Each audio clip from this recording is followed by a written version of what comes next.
فلا هادي له وأشهد أن لا إله إلا الله وحده لا شريك له وأشهد أن محمدا عبده ورسوله أما بعد فإن خير الحديث كتاب الله وخير الهدي هدي محمد صلى الله عليه وسلم وشر الأمور محدثاتها وكل محدثة بدعة وكل بدعة ضلالة وكل ضلالة في النار. أعوذ بالله من الشيطان الرجيم. يا أيها الذين آمنوا اتقوا الله حق تقاته ولا تموتن إلا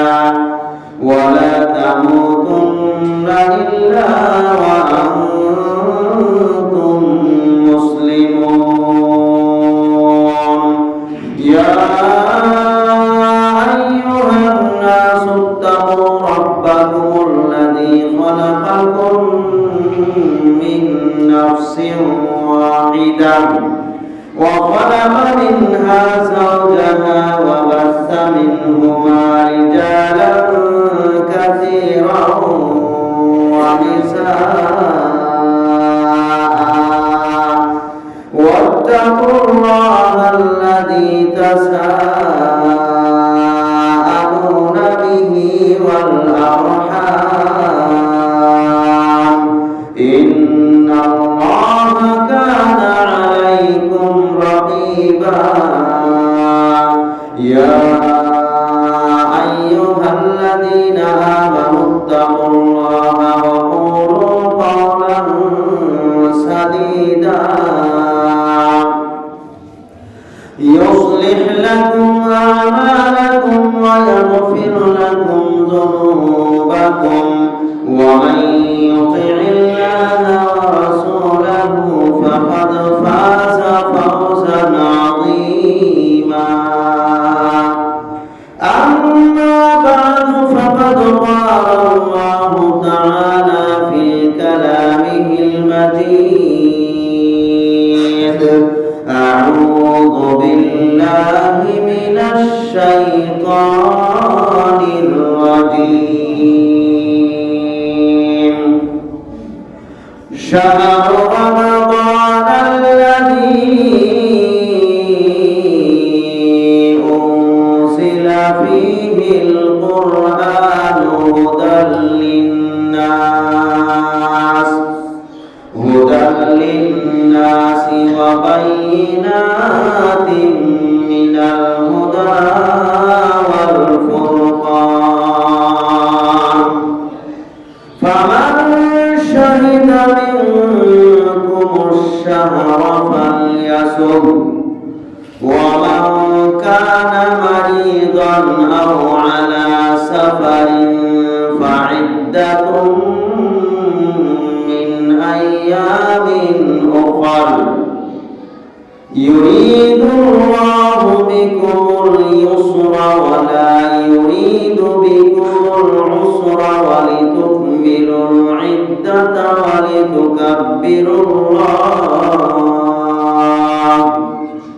ولتكبروا الله على ما هداكم ولعلكم تشكرون.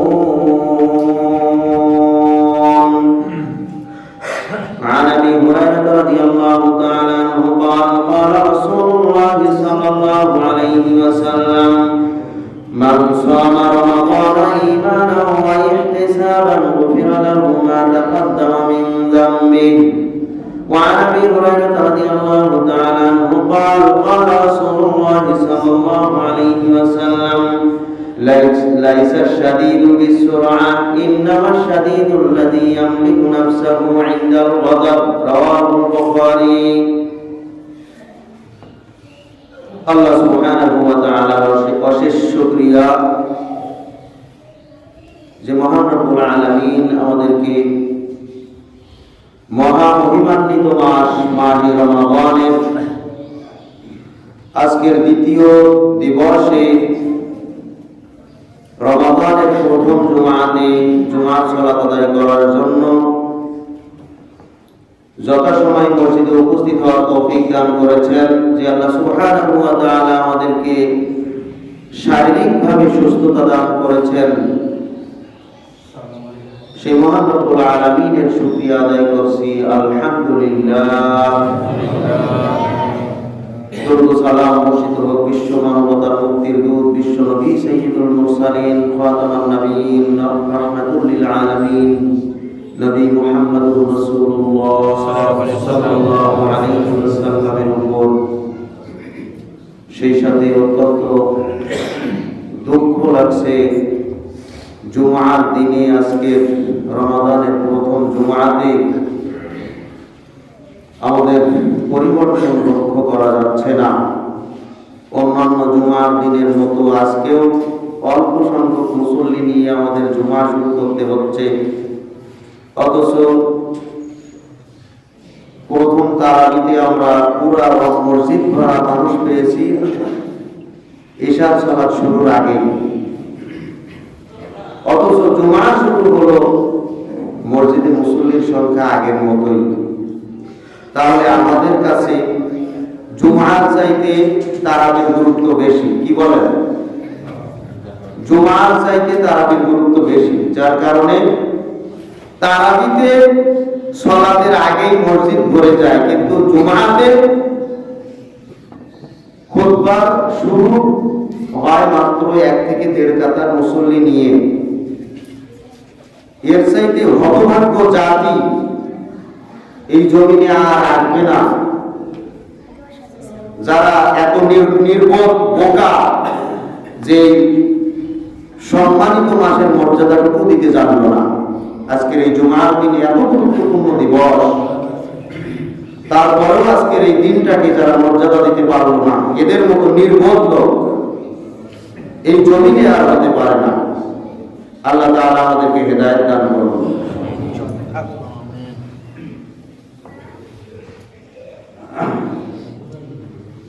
রমাদান মাসে প্রথম জুমাতে রমাদানের গুরুত্ব তাৎপর্য নিয়েই আলোচনা করার প্রয়োজন।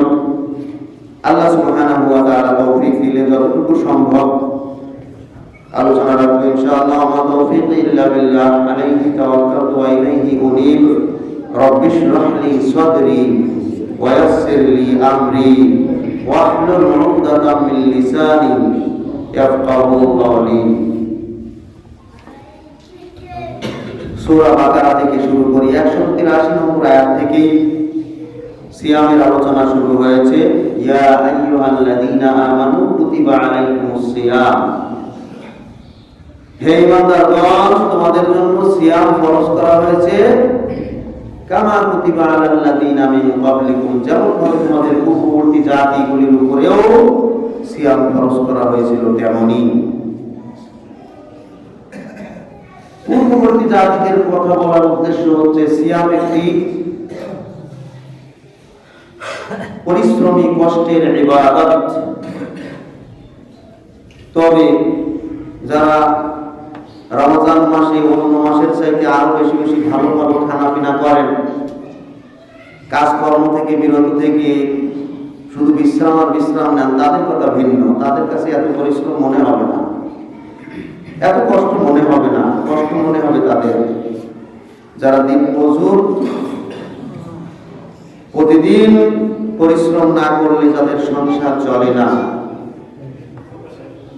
এরা বুঝতে পারে সিয়াম কত কষ্ট করে রাখা লাগে। তারপর আমাদের দেশের অধিকাংশ দিন মজুর যারা, তারা সিয়াম পালন করে না। কিন্তু সত্যিকার ইমানদার বান্দা যারা, তার সামনে যত কষ্ট যত পরিশ্রমের কাজ আসুক না কেন, তারা কোন অবস্থাতেই সিয়াম ছাড়বে না। একজন ব্যক্তি ইয়াসির মধ্যে থেকে সিয়াম ভঙ্গ করে, যার খাদ্যের কোনো অভাব নাই, যার কোন পরিশ্রম নাই, আনন্দ আর আনন্দ, সুখ আর সুখ, এরপরেও এই ব্যক্তি সিয়াম পালন করে না, এরকম ব্যক্তি বহুত আছে। একজন দুইজন নয়, 100 200 নয়, 1000 2000 নয়, লক্ষ লক্ষ মানুষ আছে যাদের কোনো কষ্ট নাই, যাদের কোনো পরিশ্রম নাই, যাদের অর্থের অভাব নাই, কিন্তু সিয়াম নাই, এরকম ব্যক্তিও আছে। আবার একজন মানুষ যার ঘরে কোনো খাবার নাই, আজকে যদি কাজ না করে তার খাবার জুটবে না, এজন্য সকাল থেকে সন্ধ্যা পর্যন্ত ওই যে মিস্ত্রিদের সাথে যোগালি কাজ করে, নিচ থেকে বিল্ডিং এর সরঞ্জাম নিয়ে 8 তলা 10 তলার উপরে উঠতে হয়, এত পরিশ্রম এত কষ্ট করতে হয়, এরপরেও এই ব্যক্তি সিয়াম ভঙ্গ করে না। সুবহানাল্লাহ, এটাই হচ্ছে ইমানদার। সত্যিকার আল্লাহর জন্য এরা সিয়াম পালন করে। সিয়াম আমাদের জন্য ফরজ করে করা হয়েছে বলে, আমার সাথে সাথে পূর্ববর্তীদের উপরেও ফরজ করা হয়েছিল, এই কথা বলে আমাদেরকে সান্ত্বনা দেওয়া হচ্ছে, যত কষ্ট যত পরিশ্রম হোক না কেন,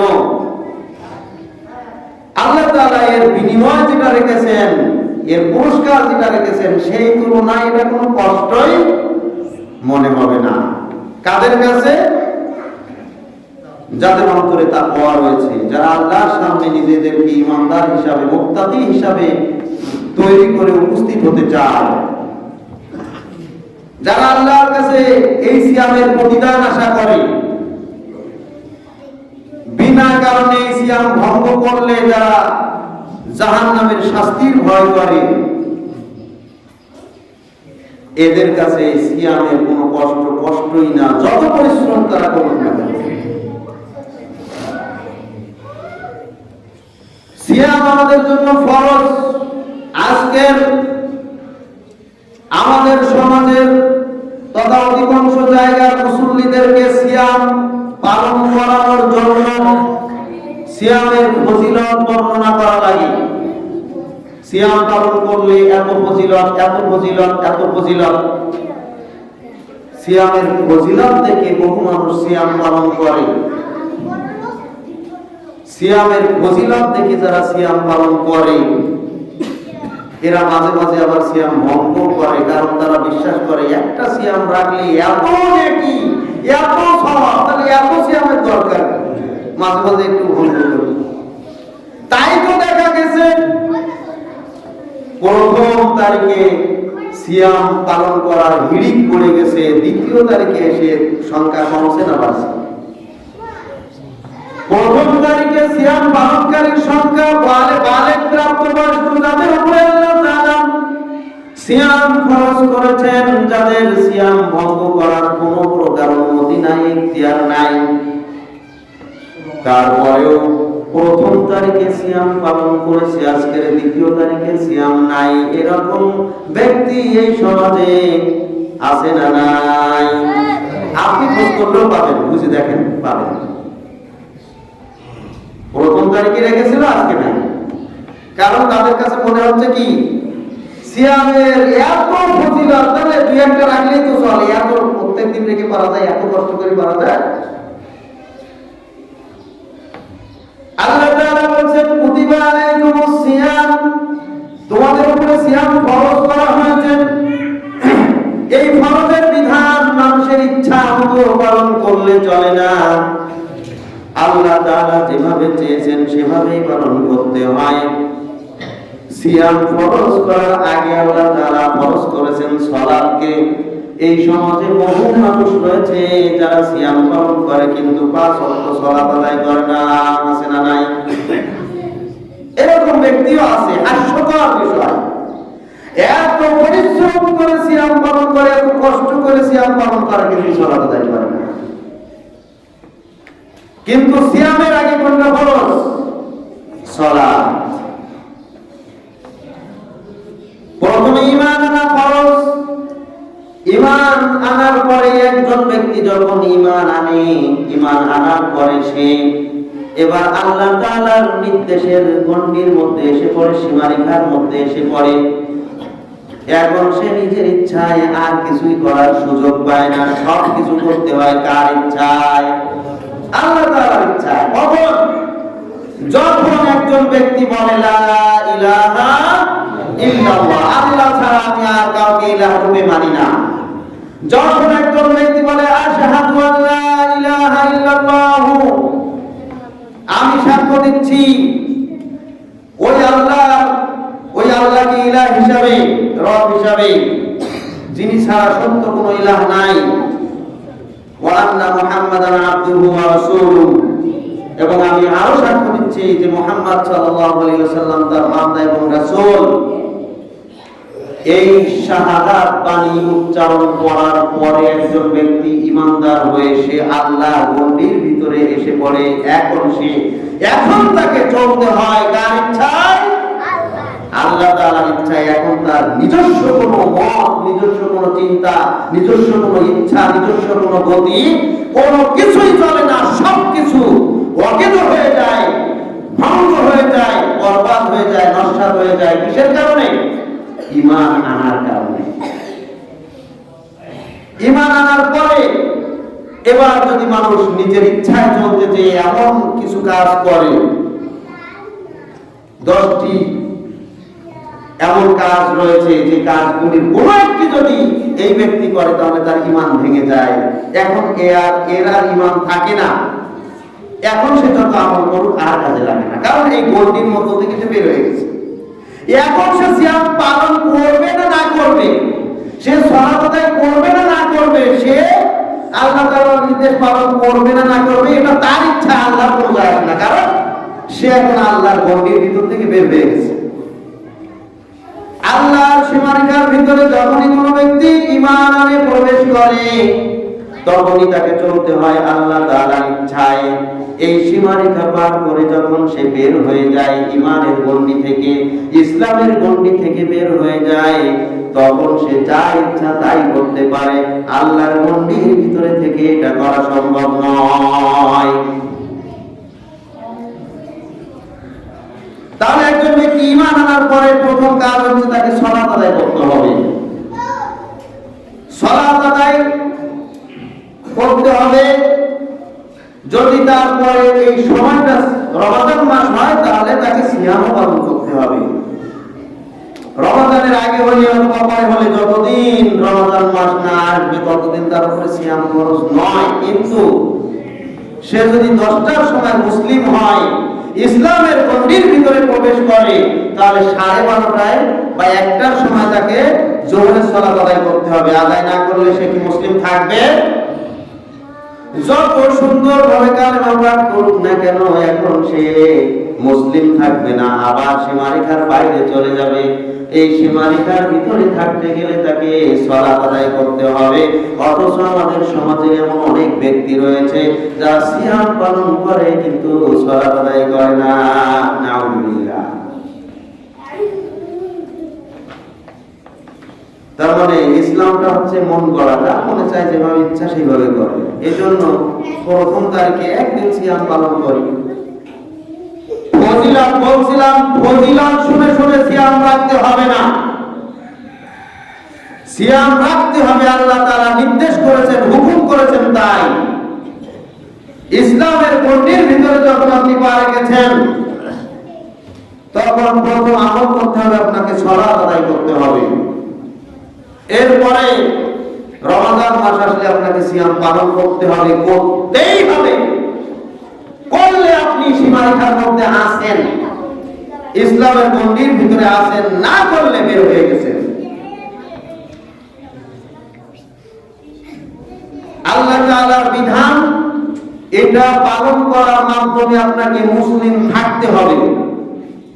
পালন না করলে মুসলিম থেকে বের হয়ে গেছেন। এখন আমল করলে কি আর না করলে কি, আপনি সারা রাত সারা বছর নফল ইবাদত সারা রাত করেন, কিন্তু ইসলামের গণ্ডি থেকে বের হয়ে গেছেন, এই ইবাদতে কোনো লাভ নাই। আপনাকে ইসলামের গণ্ডির ভিতরে থেকে নিজের মুসলমানিত্বকে আগে ঠিক রাখতে হবে, আর এই ঠিক রাখার মাধ্যম হচ্ছে আল্লাহ তাআলার ফরজ বিধান পালন করা। অতএব সিয়াম পালন ফজিলতের জন্য নয়, সিয়াম পালন হচ্ছে পালন করতে হবে, আল্লাহ তাআলা ফরজ করেছেন তাই। সিয়াম পালন করে আপনাকে মুসলমানিত্ব ধরে রাখতে হবে। এরপরে এই রমাদান মাসে অতিরিক্ত যা কিছু করবেন সবকিছু আপনাকে অতিরিক্ত হিসাবে দেওয়া হবে। এটাই হচ্ছে ফজিলত। ফজিলত মানে আপনাকে বাড়তি আরো কিছু দেওয়া হবে মুসলমান হওয়ার পরে। কোন হিন্দু যদি কোরআন তেলাওয়াত করে তার কোনো সওয়াব হবে না। কোন হিন্দু কোন বিধর্মী যদি তারাবির সালাত আদায় করে তার যেমন সওয়াব হবে না। আপনি মুসলমানিত্ব ঠিক রাখেন নাই, আপনার কোনো লাভ হবে না। তাই তো রাসূল সাল্লাল্লাহু আলাইহি ওয়াসাল্লাম বলেছেন, মাল্লাম ইয়াদা কাওলাজ জুরি ওয়াল আমালা বিহি ফালাইসা লিল্লাহি হাজাতুন ফি আইয়াদা তুআমাহু ওয়া শারাবাহু। যে ব্যক্তি সিয়াম পালন করলো অথচ মিথ্যা কথা ছাড়তে পারলো না, মিথ্যা জনিত কাজ পাপ কাজ ছাড়তে পারলো না, হারাম কাজ ছাড়তে পারলো না, ওই ব্যক্তি কষ্ট করে খাদ্য পানীয় থেকে বিরত থাকা না থাকা আল্লাহর কোনো যায় আসে না, আল্লাহর কোনো বিষয় না এটা, কারণ সে সিয়ামের হক আদায় করেনি। বলছিলাম কুতিবা আলাইকুমুস সিয়াম, সিয়াম হচ্ছে আমাদের উপরে ফরজ। এই ফরজ বিধান পালন করতে হবে, করে আপনাকে মুসলমানিত্ব ঠিক রাখতে হবে। যারা পালন করে তারা মুসলমান, যারা সিয়াম ইচ্ছাকৃত ভঙ্গ করে তারা মুসলমান নয়, তাকে আবার কালেমা পড়ে মুসলমান হতে হবে। কালেমা পড়ে তওবা করে মুসলমান হয়ে সিয়াম পালন করতে হবে। ইচ্ছা করে সিয়াম পালন যারা করেছে এরা ইসলাম থেকে বের হয়ে গেছে, ওরা ওদের ইচ্ছা মতো যা ইচ্ছা তাই করবে। কিন্তু মুসলমানিত্ব ঠিক রাখতে গেলে সিয়াম পালন করতে হবে। অতএব তাকে আবার তওবা করে কালেমা পড়ে মুসলমান হতে হবে। এটা হচ্ছে ফরজ বিধান। সম্মানিত উপস্থিতি, সিয়াম আমাদের উপরে ফরজ করা হয়েছে, লক্ষ্য উদ্দেশ্য হচ্ছে আমরা যেন তাকওয়াশীল হই। এটা গত সপ্তাহে বলেছিলাম, তাকওয়াশীল মানে সত্যিকার ইমানদার হওয়ার জন্য এই সিয়াম আমাদের, এই রমাদান মাস আমাদেরকে আল্লাহ তাআলা সুযোগ হিসাবে দান করেছেন। আমাদের যে ত্রুটি এগুলো থেকে মুক্ত হয়ে আমরা যেন পরিপূর্ণ ইমানদার হতে পারি এই রমাদান মাসে। এবং এই রমজান মাসের মর্যাদা, গুরুত্ব, মর্যাদা অনেক বেশি দান করেছেন আরেকটি বিশেষ কারণে, সেটা হচ্ছে শাহরু রমাদান আল্লাযী উনজিলা ফীহিল কুরআন। রমাদান মাস এমন একটি মাস যে মাসে মহাগ্রন্থ আল কোরআন অবতীর্ণ করা হয়েছে। সুবহানাল্লাহ। কোরআন নাজিলের আগে রমাদান মাস ছিল, কিন্তু এত মর্যাদা ছিল না। কোরআন নাজিলের আগে 12টি মাস ছিল, তার মধ্যে রমাদান মাসও ছিল, কিন্তু এমন মর্যাদা ছিল না যেই মর্যাদা আল্লাহ তাআলা কোরআন নাজিলের পর থেকে দিয়েছেন রমাদান মাসকে, দান করেছেন। এই মর্যাদা আগে ছিল না, কোরআনের কারণে মর্যাদা দান করা হয়েছে। শুধু তাই নয়, কোরআন নাজিল করা হয়েছে এই মাসের জন্য, মাসের মর্যাদা অনেক বেশি। আবার কোরআন নাজিল করা হয়েছে যেই রাত্রিতে, সেই রাত্রির মর্যাদাও অনেক অনেক বেশি। সুবহানাল্লাহ। আল্লাহ তাআলা বলেন, ইন্না আনজালনাহু ফি লাইলাতিল কদর, নিশ্চয় আমি মহাগ্রন্থ আল কোরআনকে কদরের রাত্রিতে নাজিল করেছি। সুবহানাল্লাহ। ইন্না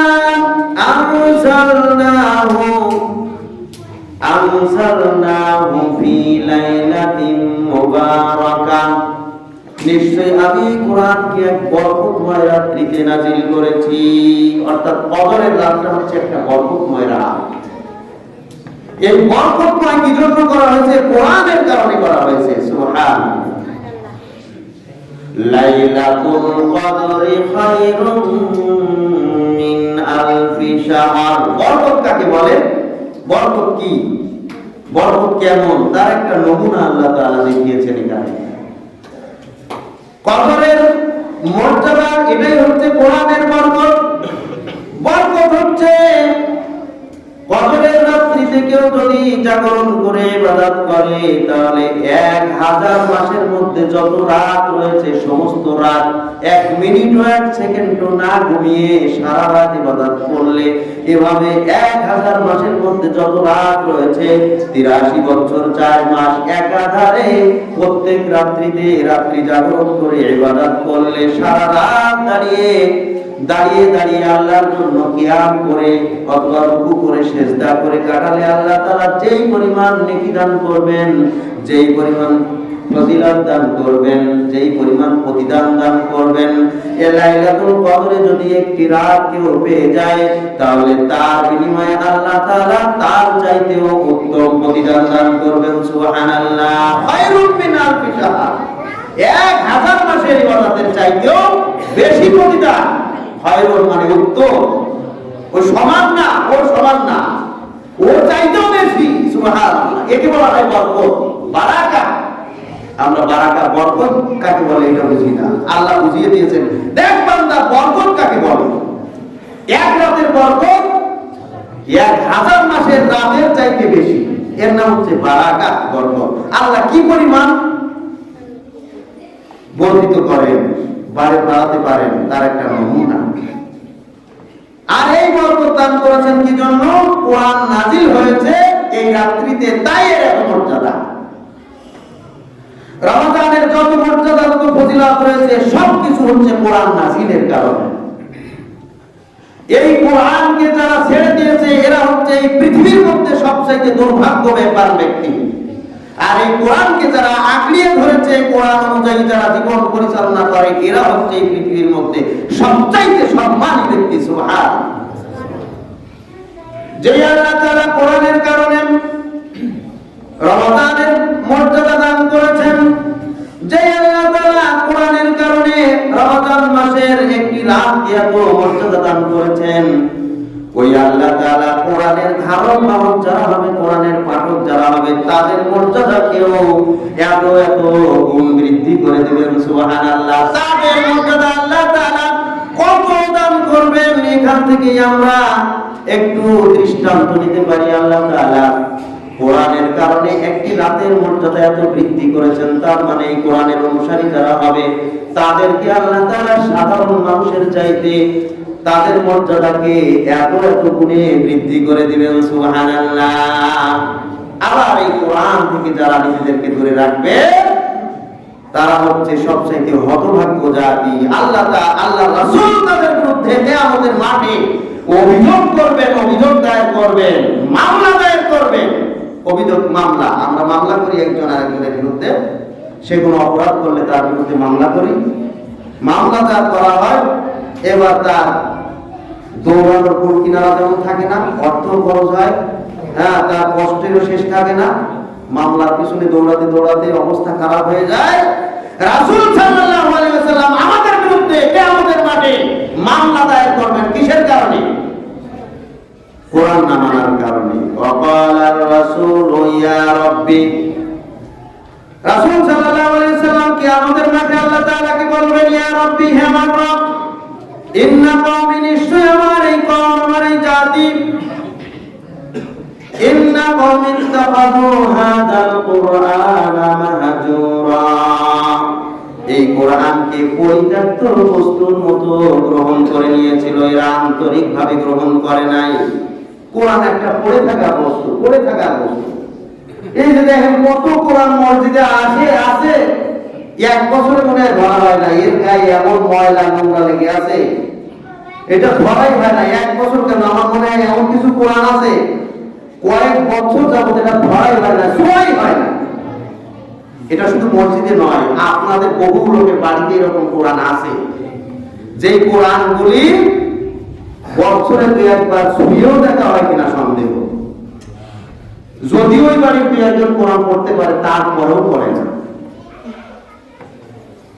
অথচ এই কোরআন থাকার কথা ছিল আমাদের পকেটে পকেটে, আমাদের সাথে সাথে সব সময়। এটা হচ্ছে মুসলমানদের সংবিধান। এই কোরআন সব সময় তার সাথে সাথে থাকবে, এই কোরআন তার সব সময় কাছে কাছে থাকবে। এই কোরআন যেমন তার হাতে থাকবে, এই কোরআন তার সিনায়ও থাকবে, এই কোরআন তার আমলেও থাকবে, এই কোরআন তার জীবন সঙ্গী হয়ে থাকবে। এটাই হওয়ার কথা ছিল, এটাই হওয়া উচিত ছিল, কিন্তু তা হয় নাই। বরং কোরআনটা হয়েছে আমার বাড়ির ওই হাড়ি পাতিলের চাইতেও একটা পরিত্যক্ত বস্তু হিসাবে। হাড়ি পাতিল তো সাজায় রাখছে, যেগুলো ওগুলো অন্তত কোরবানির দিন বা মেহমান আসলে সেগুলো একটু ব্যবহার হয়। কোরআন তো তাও হয় না। কোরআন সাজায় রাখা হয়েছে তো হয়েছেই, রেখে দেওয়া হয়েছে তো হয়েছেই, ওটা বেঁধে রাখা হয়েছে ওইভাবেই আছে। বহু মানুষের ঘরে এরকম কোরআন পাওয়া যাবে যে 2-5 বছরে ধরা হয় না, ওই আছে ওইভাবে। বিশ্বনবী আল্লাহ তাআলার কাছে অভিযোগ করে বলবেন, ইয়া রাব্বি, হে আমার রব, ইন্না কওমি ইত্তাখাযু হাযাল কুরআনা মাহজুরা। হে আল্লাহ, আমার এই জাতি কোরআনকে মূল্যায়ন করেনি, কোরআনকে অবমূল্যায়ন করেছে। তারা এই কোরআনকে পড়া শেখারও প্রয়োজন মনে করেনি। মানা তো বহু পরের কথা, মানা তো অনেক পরের কথা, পড়ারই প্রয়োজন মনে করেনি, শেখারও প্রয়োজন মনে করেনি। অথচ এদের হাতে অনেক সুযোগ ছিল, অনেক সময় ছিল। এই যে ঘোষণা করলাম এখানে প্রত্যেকদিন কোরআন শিক্ষা দেওয়া হবে, আপনারা আসেন, লোক খুঁজে পাওয়া যায় না। অথচ হাতে দিব্যি সময় আছে, সিয়াম পালন করতেছি, তারপরেও ওই দোকানে বসে অযথা গল্প গুজব করে ওই আগের মতোই মিথ্যা তহমত, গল্প গুজব, গীবত এগুলির মাধ্যমেই সময় কাটাবো, কিন্তু কোরআন পড়বো না। কোরআন পড়ার শেখার প্রয়োজন মনে করছি না আমরা। এই রমাদান মাস হচ্ছে কোরআন শিক্ষা, কোরআন শিক্ষা করার এক বিরাট সুযোগ। এই সুযোগ আপনাদের জন্য নিয়ে আসা হয়েছে। এখানে শিক্ষার ব্যবস্থা আছে, তারপর নাই মানুষ। নাউযুবিল্লাহ। আল্লাহ তাআলা আল্লাহর নবীকে বার জবাবে বলবেন, ওয়া কাযালিকা জাআলনাকি লিকুল্লি নাবিয়্যিন আদুওয়াম মিনাল মুজরিমিন। হে নবী, তুমি দুঃখ করো না, তুমি দুঃখ করো না ওই সমস্ত ব্যক্তিদের জন্য যারা কোরআনকে মূল্যায়ন করেনি, কোরআনকে যারা পরিত্যক্ত বস্তু রূপে গ্রহণ করেছিল, শুধু বাড়িতে সাজিয়ে রেখেছিল, আর কিছুই করেনি, পড়ার প্রয়োজন মনে করেনি, মানার প্রয়োজন মনে করেনি, অথবা শিক্ষা করার প্রয়োজন মনে করেনি। ওয়া কাযালিকা জাআলনা লিকুল্লি নাবিয়্যিন আদুওয়াম মিনাল মুজরিমিন। এরা হচ্ছে পাপিষ্ঠ লোক, এরা সাধারণ ব্যক্তি না, এরা কি মুজরিম মানে পাপিষ্ঠ। এই ধরনের পাপিষ্ঠ লোক শুধু তোমার উম্মতের মধ্যে না, তোমার পূর্বে যারা গত হয়েছে সমস্ত নবীর উম্মতের মধ্যে ছিল। এরা হচ্ছে পাপিষ্ঠ লোক। প্রত্যেক নবীর উম্মতদের মধ্যে এই ধরনের পাপিষ্ঠ লোক ছিল, যারা আল্লাহর কিতাবকে মূল্যায়ন করেনি, আল্লাহর বিধানকে মূল্যায়ন করেনি, এগুলিকে তারা পরিত্যক্ত বস্তু হিসাবে গ্রহণ করে নিয়েছিল। নাউযুবিল্লাহ। এজন্য হে নবী, তোমার উম্মতের মধ্যে এরাই হচ্ছে পাপিষ্ঠ লোক, এদের জন্য তুমি দুঃখ করো না। এরা তোমার উম্মত হওয়ার যোগ্য না, এরা তোমার উম্মত হওয়ার যোগ্যতা হারিয়ে ফেলেছে। কোরআনকে না মানার কারণে, কোরআনকে না গ্রহণ করার কারণে। নাউযুবিল্লাহ। সম্মানিত উপস্থিতি, এই রমাদান মাস হচ্ছে কোরআন নাজিলের মাস। এজন্য কোরআন যারা যত বেশি আন্তরিকতার সাথে গ্রহণ করতে পারবো, তাদের মর্যাদা কোরআনের ওসিলায় আল্লাহ তাআলা তত বৃদ্ধি করবেন। সুবহানাল্লাহ। এক রাত্রিতে কোরআন নাজিলের কারণে যদি 1000 মাসের ইবাদতের চাইতেও বেশি মর্যাদা আল্লাহ দান করেন, আপনি যদি আজকের প্রতিজ্ঞা করেন আমি কোরআন ছাড়া বুঝি না, কোরআন অনুযায়ী আমল করব, কোরআন যেভাবেই হোক আমাকে শিখতে হবে, কোরআনের নির্দেশ আমাকে মানতেই হবে, যত বাধা বিপত্তি আমার সামনে আসুক না কেন, যত কষ্ট আমার হোক না কেন আমি আল্লাহর বিধানের বাইরে কিছুই করতে রাজি নই। এই প্রতিজ্ঞা গ্রহণ করেন, আল্লাহ তাআলা আপনার মর্যাদাও লাইলাতুল কদরের চাইতে মর্যাদা ইনশাআল্লাহ বাড়িয়ে দিবেন। সুবহানাল্লাহ। এটা হবে কোরআনের কারণে, কোরআনের বরকতের কারণে আপনার আমার মর্যাদা বাড়বে। হুদাল লিন-নাসি ওয়া বাইয়িনাতিন মিনাল হুদা ওয়াল ফুরকান। এটা হচ্ছে মানুষের জন্য হিদায়াত, হিদায়াতের মাধ্যম, পথ নির্দেশ। ওয়া বাইয়িনাতিন মিনাল হুদা, পথ নির্দেশের জন্য সুস্পষ্ট বিবরণ হচ্ছে এই কোরআন। ওয়াল ফুরকান, সত্য মিথ্যা পার্থক্য করার মাধ্যম হচ্ছে এই কোরআন। সঠিক পথ কোনটা, বেঠিক পথ কোনটা সহজে নির্ণয় করার মাধ্যম হচ্ছে আল কোরআন। ফামান শাহিদা মিনকুমুশ শাহরা ফালইয়াসুম। সুতরাং এই কোরআন নাজিলের মাস যে ব্যক্তি পেয়ে গেল, কোরআন নাজিলের কারণে যে মাসের মর্যাদা আল্লাহ তাআলা এত দান করেছেন, এই মাসটা যে ব্যক্তি পেয়ে গেল সে যেন অবশ্যই এই মাসে সিয়াম পালন করে। সুবহানাল্লাহ। তবে আল্লাহ তাআলা একবারে তার বান্দাদেরকে খুব বোঝা চাপিয়ে দেন, লা ইউকাল্লিফুল্লাহু নাফসান ইল্লা উসআহা। আল্লাহ তাআলা বলেন আমি আমার কোন বান্দাকে তাদের সাধ্যের অতিরিক্ত বোঝা চাপাইনি, যেটা পালন করা তার জন্য খুবই কষ্টকর এরকম বোঝা আমি তাদের উপরে দেইনি। প্রত্যেক ব্যক্তিকে তার সাধ্যের মধ্যেই আমি হুকুম করেছি এটা পালন করো। বান্দাটা পালন করতে পারবে তাই আমি করেছি, ওই হুকুম করেছি সে পালন করবে। ফামান কানা মিনকুম মারিদান আও আলা সাফারিন। অতঃপর তোমাদের মধ্যে যদি কোনো অসুস্থ ব্যক্তি থাকে তাহলে তার জন্য ছাড় রয়েছে, এত কষ্ট করে তাকে সিয়াম রাখতে হবে না। সিয়াম রাখা যদি কষ্টকর হয় তাহলে সিয়াম ছেড়ে দেবে। কখন এমন অসুস্থ হয়েছে যে অসুস্থ অবস্থায় সে সিয়াম পালন করতে পারছে না, তার জন্য অনেক কষ্ট হয়ে যাচ্ছে, সে সিয়াম ছেড়ে দিবে। আওয়ালা সাফারিন, অথবা সে যদি সফরে থাকে, সফর মানে কি শুধু আপনার ব্যবসা বাণিজ্যের জন্য সফর? আসলে সফরের মূল উদ্দেশ্য হচ্ছে দিন প্রতিষ্ঠার জন্য ঘর থেকে বের হয়ে যাওয়া, এটাই হচ্ছে প্রকৃত সফর। তবে হ্যাঁ, দুনিয়ার উদ্দেশ্য সফর করলেও সিয়াম ভাঙা যাবে যদি অতিরিক্ত কষ্ট হয়ে যায়। অসুস্থ অবস্থায় যদি আপনি সিয়াম রাখতে পারেন, যতক্ষণ আপনার সাধ্যে আছে শরীরে কোলায় ততক্ষণ রাখতে হবে, যদি না কোলায় ভাঙতে পারবেন। সফরে থাকা অবস্থায়ও যতক্ষণ পর্যন্ত আপনার শরীরে কোলাচ্ছে ততক্ষণ আপনাকে রাখতে হবে। শরীরে কোলাচ্ছে না, ভেঙে ফেলেন। এটা আল্লাহ তাআলা আপনার জন্য সহজ করেছেন। সুবহানাল্লাহ। মারিদান আলা সাফারিন ফাইদ্দাতুম মিন আইয়ামিন উখর। এই ব্যক্তি অন্য সময়ে এই সংখ্যা পূরণ করবে। সিয়ামের রমাদান মাসের পরে তার সুবিধা অনুযায়ী সে পালন করবে। সুবহানাল্লাহ। আল্লাহ তাআলা বলেন ইউরিদুল্লাহু বিকুমুল ইউসরা ওয়া লা ইউরিদু বিকুমুল উসরা। আল্লাহ তাআলা তোমাদের জন্য তার নির্দেশ পালনকে সহজ করতে চান, যাতে করে সহজভাবেই তুমি আল্লাহ তাআলার নির্দেশ পালন করো। এজন্য আল্লাহ তাআলা তোমাদেরকে তার নির্দেশ কিছু হুকুম করেছেন, এই হুকুমগুলি তুমি পালন করবে। ওয়ালা ইউরিদু বিকুমুল উসরা। আল্লাহ তাআলা কোনো কিছুকেই তোমাদের জন্য কঠিন করতে চান না। আমাদের জন্য কঠিন মনে হয়, কিন্তু আসলে এটা কঠিন না। কখন কঠিন মনে হবে না? যখন আমরা আল্লাহর আনুগত্যকে স্বীকার করে নেব, সত্যিকার অর্থে মুসলিমের গণ্ডিতে পার হয়ে আমার দায়িত্ব কি এটা যখন উপলব্ধি করব, এবং এটা পালন করলে আমার প্রতিদান কি এটা যখন আমি উপলব্ধি করব, তখন আমার আর কষ্ট মনে থাকবে না, এই কষ্ট আমার জন্য সহজ হয়ে যাবে। আল্লাহ তাআলা বলেন ইউরিদুল্লাহু বিকুমুল ইউসরা। আল্লাহ তাআলা তোমার জন্য তার নির্দেশ পালনকে সহজ করতে চান। ওয়ালা ইউরিদু বিকুমুল উসরা। তিনি কোন অবস্থায় যদি তার নির্দেশ পালন তোমাদের জন্য কঠিন করতে চান না, কিন্তু মানুষ তার নিজেদের কারণে, নিজেদের খামখেয়ালির কারণে আল্লাহর নির্দেশ পালনকে কঠিন মনে করে, কঠিন করে নিয়েছে, নিজেরাই কঠিন করে নিয়েছে। নাউযুবিল্লাহ। বিশ্বনবী মুহাম্মদুর রাসূলুল্লাহ সাল্লাল্লাহু আলাইহি ওয়াসাল্লামের দরবারে একজন ব্যক্তি এসে বলছেন, ইয়া রাসূলুল্লাহ, আবু হুরায়রা হাদিস কি বর্ণনা করেছেন, সহিহ বুখারীর হাদিস।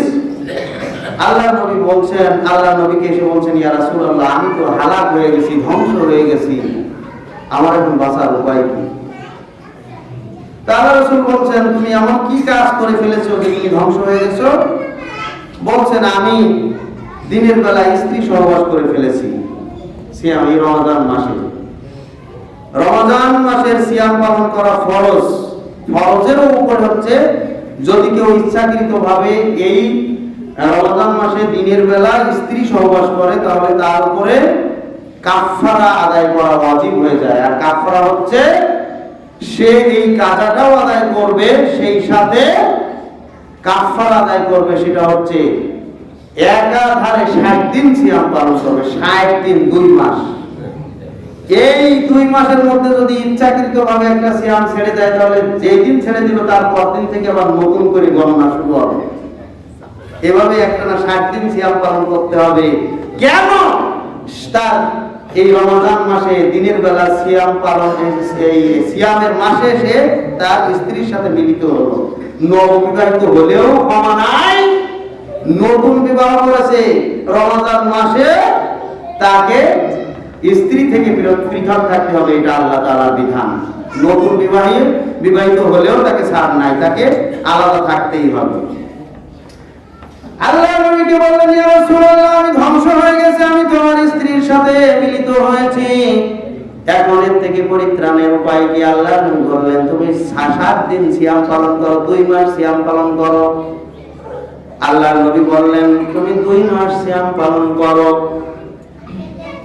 লোকটি বললেন, ইয়া রাসূলুল্লাহ, 1 মাস সিয়াম পালন করতেই তো আমার অনেক কষ্ট হয়ে যায়, আমি একজন দুর্বল চিত্তের মানুষ, 2 মাস সিয়াম পালন করা আমার পক্ষে সম্ভব না, আমার জীবনের উপরে হুমকি আসতে পারে, আমার পক্ষে সম্ভব না। ঠিক আছে, তাহলে তুমি একজন গোলাম আযাদ করো, একজন গোলামকে মুক্ত করে দাও, একজন ক্রীতদাসকে মুক্ত করে দাও।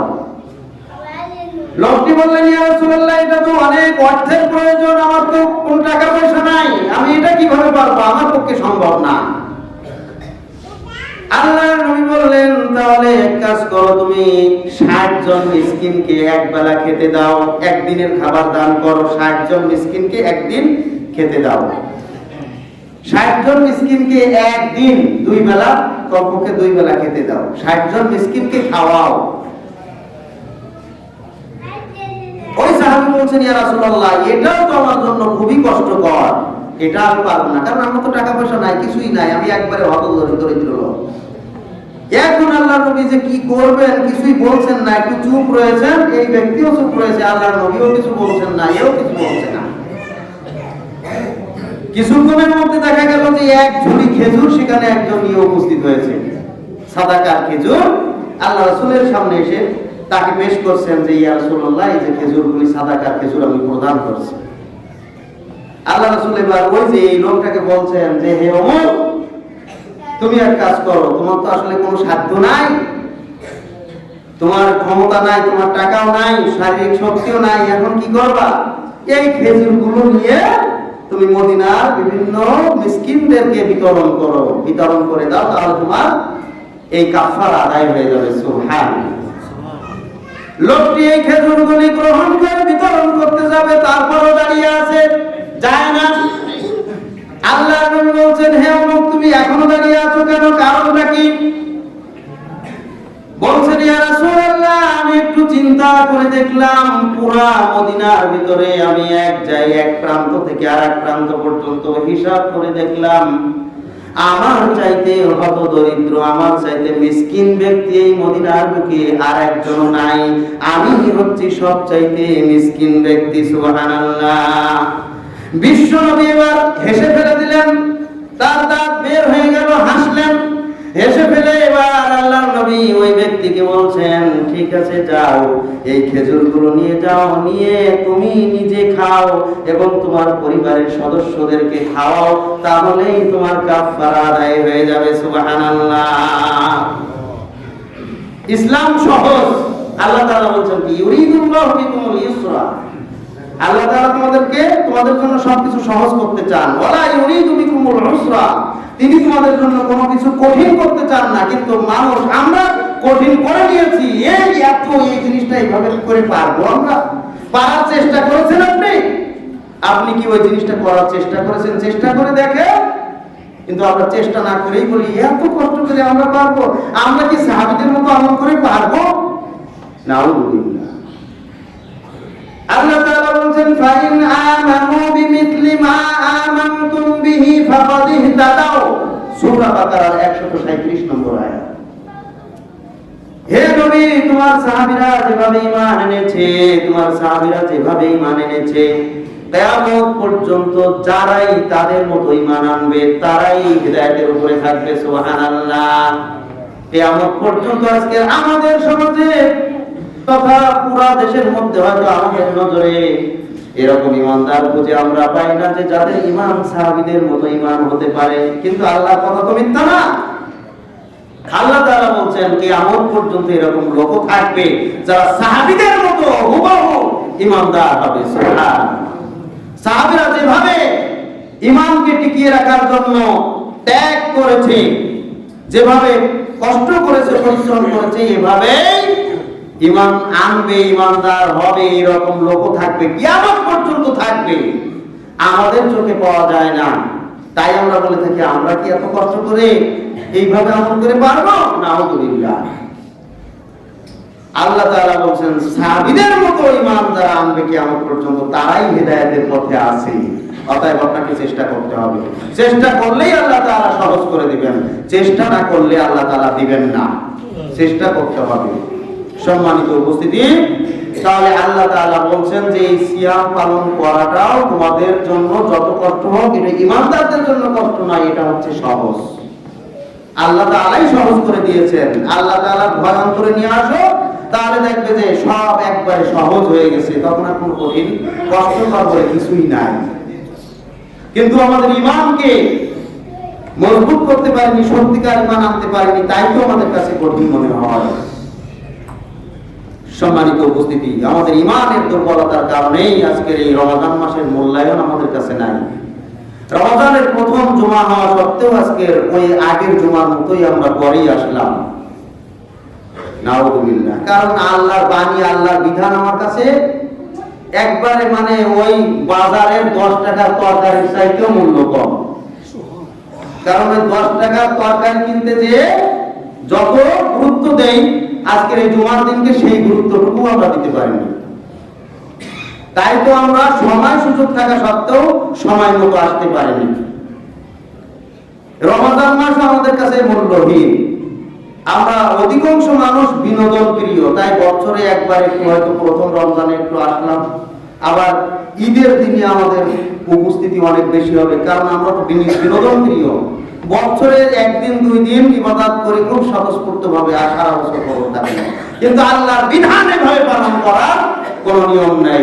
আপনাকে মুসলমানের গণ্ডিতে আসতে গেলে আল্লাহর বিধানের কাছে পরিপূর্ণভাবে আত্মসমর্পণ করতে হবে।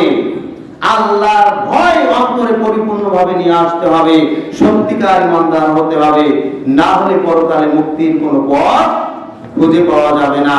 অতএব এই রমাদান মাসে আসুন আমরা সত্যিকার অর্থে ঈমানদার হই এবং আল্লাহর ভয় অন্তরে নিয়ে এসে সত্যিকার মুত্তাকি হিসাবে নিজেদেরকে তৈরি করি। এই রমাদানকে মূল্যায়ন করি, রমাদানের গুরুত্ব দেই, রমজান মাসের গুরুত্ব দেই। আমরা দুনিয়াবি কাজকর্ম কমিয়ে আল্লাহর জন্য সময়কে নিবেদন করি, আল্লাহর কিতাব অধ্যয়ন করি, আল্লাহর কিতাব অনুযায়ী আমাদের জীবনকে গঠন করার জন্য চেষ্টা করি। আল্লাহ সুবহানাহু ওয়া তাআলা আমাদেরকে তৌফিক দান করুন। ওয়া আখিরু দাওয়ানা আলহামদুলিল্লাহি রাব্বিল আলামিন।